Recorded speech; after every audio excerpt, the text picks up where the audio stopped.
laban ng Twisted Minds laban sa TNC Pro Team. Napakasarap pag-usapan at talakhayin or diskusyonin no, yung usapin tungkol sa new school and sa old school.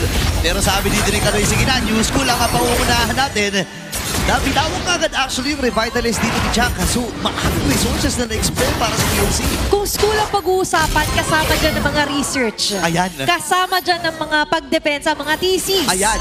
Diba? And it's all up to TNC to somehow uncover itong kakaibang twist na naman ng Twisted Minds. Pagdating sa drama, ito actually ang baby pick, pero bandang gitna agad ang namumuong tensyon. Eh, nasumama na si Zaida eh. Tatahi-tahi din. Bibitawan niya muna si Kaloy, pero si Sean tuloy-tuloy lamang sa kanyang ginagawa. And tama yung sinabi ni Kill BJ dito eh. Napakalakas kaya ng duo na yan. Yung mid-roam duo ng Kalea at ng Zushin. Napakahirap pigilan yun eh. And actually, I do agree, even kanina para pinapredict ka rin mag-i-if sana. Shoutout kay KLVJ. Grabe supportan niya from MDL. Nakita ko rin siya ng playoffs namin. Talaga? Ngayon dito rin sa MPL playoffs. At iba talaga yung nagiging perspective nila. And putting into perspective din, nakita naman natin, kakaibang twist. Pero ganun pa rin yung condition. Ganoon pa rin yung mechanics sa susundin ng Twisted Minds. Wait for the initiation. Wait for the perfect timing. For TNC, it's up to them to unravel yung kanina nga binabagit nila. Parang namumuong galit yung draft ng Twisted eh. Ayun nga eh. Tino mo, patungo na rin sa itaas. Dito ang TNC. Habang hindi pa naman level 4 si Lancy rito. Hayaan na muna nila. At feeling ko, iipitin ata nila na tumawid dito sa gitna. Nagpa-level 4 sa itaas si Lancy. Ngayon nakahawakan na rin ng TNC. Okay. Ito po ng pagong ng laban. Pasok na si Lanzo. Kaloy ay nakabati din. Si Dreamer naman ngayon ay pinipuwersa lang. Si MP na King na mapalayo.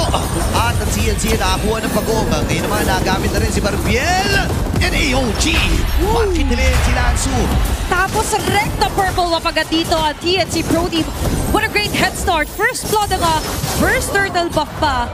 Tapos ngayon, makakakuha pa ng first deny buff laban sa Twisted Minds. Hirap nito. Kailangan pa naman ng isang Leo Ward na makascale no, sa early portions pa lang ng game. Sinasabi kanina ni Midnight na galit sa hero yung lineup dito ng Twisted Minds, specifically itong isang Leo Ward. Pero parang hindi ganun yung naging resulta kasi hinarapan ka agad siya ni Trimar eh. Marami nagsasabi na ang pinakamahirap is kapag ka-clash na sasalin si Barbiel. Hindi. Mahirap patamain pag nasalo mo na si Barbiel. Katulad kanina, nakuha man after the Phantom Steed yung kabayo mo, pero without you getting an opening, medyo nababaliwala yung kaya niya sanang ibigay na damage palabas dito sa TNC Pro Team. Ngayon, balikan naman natin. Zaida with his Lancelot. For me, kahit before na nakakampi niya si Carl TZ, grabe din yung mechanics ng batang to. Oo nga eh. Naalala ko, 10-man pa nga sila nun eh. Palitan talaga. No, etong si Zaida. Nagkaroon din ng punto actually na na 6-man itong si Zaida, di ba? And yes. For this guy, no, na talagang biniyayaan ng sobrang lupit na mechanics, lahat ng pindutan, special na hero pa sa kanya, yung mga Hayabusa, mga Fanny, na kung saan hindi nga ino-open kapag paminsan kalaban ng TNC, ano? Tinatanggal actually yan ang first ban ng Twisted Minds. Funny ban agad kay Zaida. Pero sa ngayon, mapipigilan ba nila as TNC slowly approaches yung left push mid natin. And for Twisted Minds, medyo shaking and baking pa rin ang kanilang mga attempts and intel dito. Oo nga eh, medyo shaking nga rin talaga yung nagiging galaw ng Twisted Minds. Ang mahirap dito, paano mo bubutasin yung barikada ng TNC? Paano nga ba? Ayan na nga, magsisimulan ata nila dito kay Chuck. Ngayon tayo malibang sa may madalikod. Yung pagong ay buhay pa rin. Si Kanoy namatay. Kasabay pa nga ni Epi the King. Retribution para kay Zaida. Sila magwawag-isa pagong. Ngayon ay AOG ay gagamitin din. Napunta si Nosha, nagamit niya yung kanyang Purify. Hahabol pa rin si Zaida sa may madalikod. At mamamatay si Lanzo sa kamay ng TNC.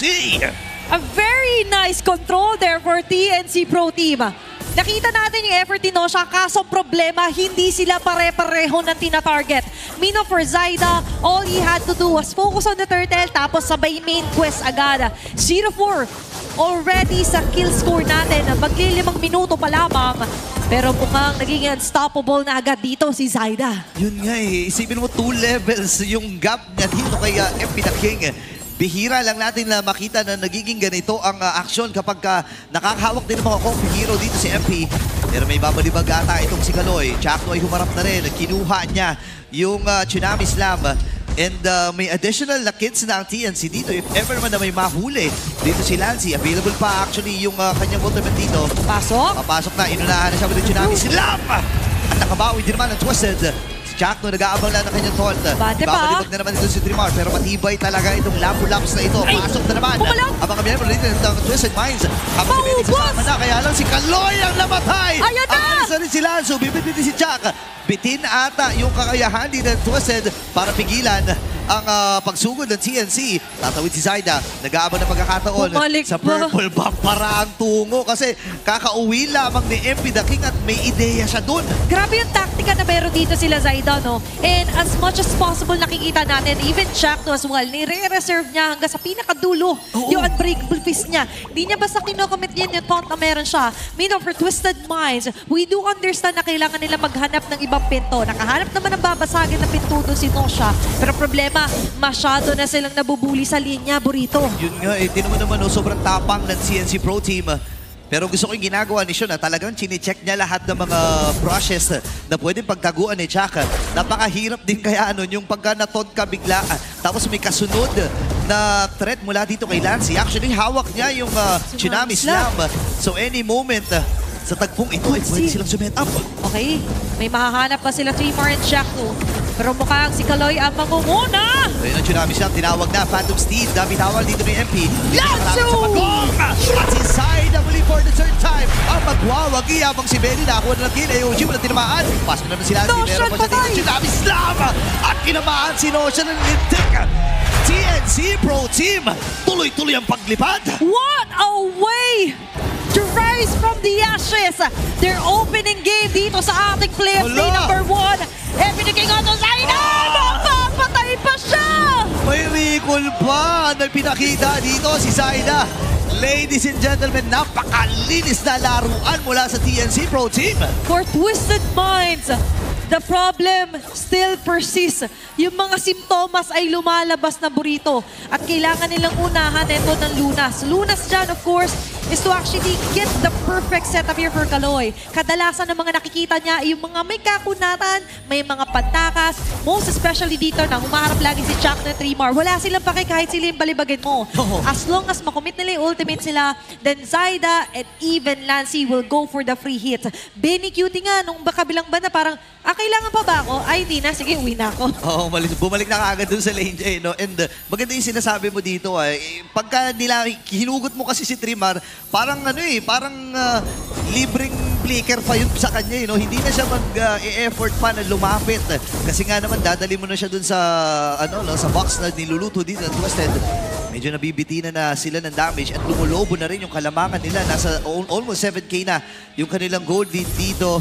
At lahat ng objective ay nakuha nila. So wala pang technically na nagiging sagot na nahahanap dito ang Twisted bukod dun sa Torre sa baba. And this is the definition of being dominating talaga. Yeah. Kasi nandun yung number, pagdating sa kills, you also have the net worth. At di lang yung tinututukan natin, may capability din ng TNC to go for that setup. Mauna sila, okay lang. Maunahan sila, okay lang din. Yeah. So it's a win-win sa kanila. Katulad sinabi mo, napapadali yung buhay ni Trimar kapag siya yung tina-target mo. If you're Twisted Minds, hindi mo gugustuhin yun. Wag na. Pero sa ngayon, ang gusto yata ng TNC Pro Team is to actually finish off on a well-disciplined game. Sobrang limited nung sila lagi nag-hunt down. If ever, prayo talaga nila dito yung mga objektiba. So yun nga talagang tinutuloy na nila. Lord ay makukuha ng CNC Pro Team without any contestation. And Twisted Minds, maatras na rin. Chaku talagang palaban. Makikipagkita siya dito sa mga miyembro ng Twisted habang nakahawak dun sa mahabang bush itong si Kaloy.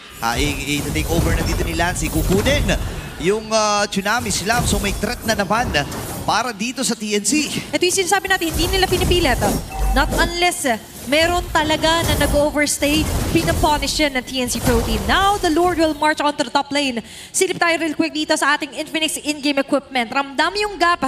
Kahit sa jungle to jungle lang ating tutukan, even onto the gold lane actually. Surprisingly, dito pa rin si Benny QT ang makakalamang kay Nosha. It really matters the most for TNC Pro Team na maging untouchable all throughout din dito si Zydar, even Benny QT. Pero sa ngayon, di nila problema yan dahil sila ang susugod. Dami nilang problema dito. Yung AOG mula kay Chuck, si Benny QT na makakalipad, yung Lord na nasa may bandang itaas, at si Lancy, yung threat ng kanyang Tsunami Slam. Pwedeng isa-isahin ito ng TNC. Hawak pa rin naman nila yung Lord. Aabante pa dito si Kaloy. Umamba lamang nung kanyang talon. Yan si Trimar. Nagamit na rin kagad yung kanyang Bravest Fighter. Uy, Trimar, grabe!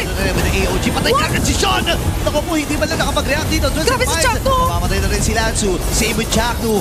Ngayon ay lilinis na ang TNC Pro Team. Isusunod nila yung top lane. Grabe no, kahit sino-sino na lang ito. Ang humarap, bibigyan talaga dito nila Lancy. Nakabante ang apat na dual team! Okay, mauunahan pa ata. Dito si Kaloy! Kasi napin doon yung Purify at ang old school ang magwawagi sa Game 1.